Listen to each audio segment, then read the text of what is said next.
Order cost is defined as a direct labor cost that is incurred when an order is placed. Ordering costs are different from the order costs.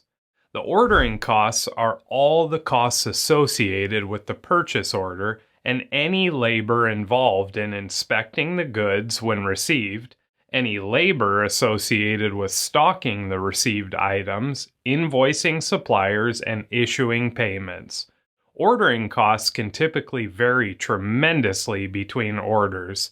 Some examples of ordering costs might include the administrative tasks that are associated with generating a purchase order, such as computer work, communication, analysis, as well as tracking orders and ensuring that vendors receive their payments. Another example of ordering costs that are often overlooked are the costs associated with receiving orders in, inspecting or checking the orders, and ensuring that the order is handled in an appropriate way. Lastly, ordering costs can also occur internally within a manufacturing plant.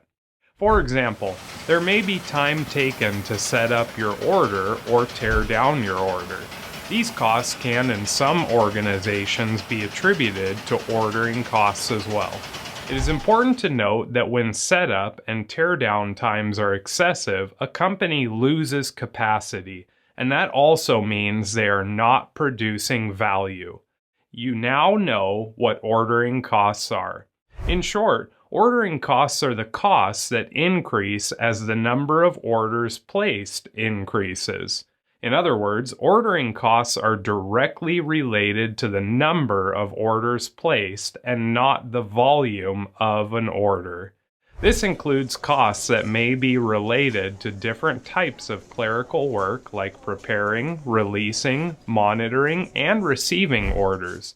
It can also include the physical handling of goods, inspections, and setup costs. Now, let's stretch our minds with this new knowledge. You can share your answers in the comments section, community, or upcoming assignments section. What are some examples of ordering costs that you are aware of at your place of work? We look forward to hearing your responses, and we'll see you in the next module.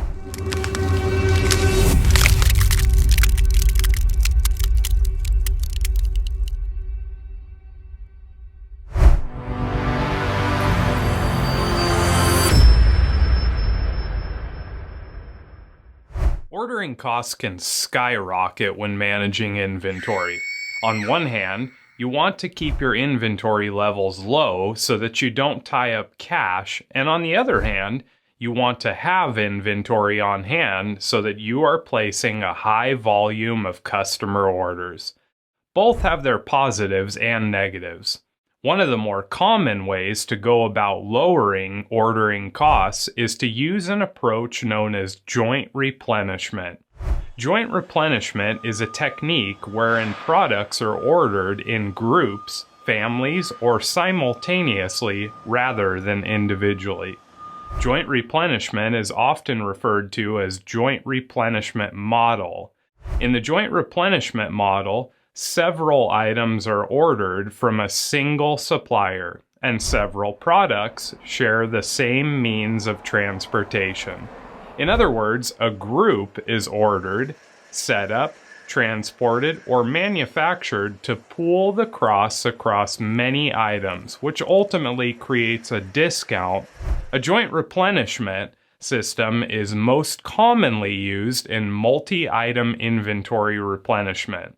It helps to improve on the total cost when ordering items individually because they are grouped together. There is, however, one critical element that is necessary for joint replenishment to work, and that is there must be some kind of commonality amongst the items being grouped and replenished. By coordinating the replenishment of several items, cost savings can be obtained by sharing the cost of activities like setup and transportation between items. In many practical situations, it is desirable to jointly order and replenish items because they may share the same supplier or use the same method of transportation. And that's it for joint replenishment. Now, before we go, let's stretch our minds a bit and consider the following question, which you can answer in the comment section, upcoming assignment section, or from your desk. Do you have any activities, items, or information that you could apply the concept of joint replenishment to? If so, how would you do this? We look forward to seeing your answer in the community, and we'll see you in the next module.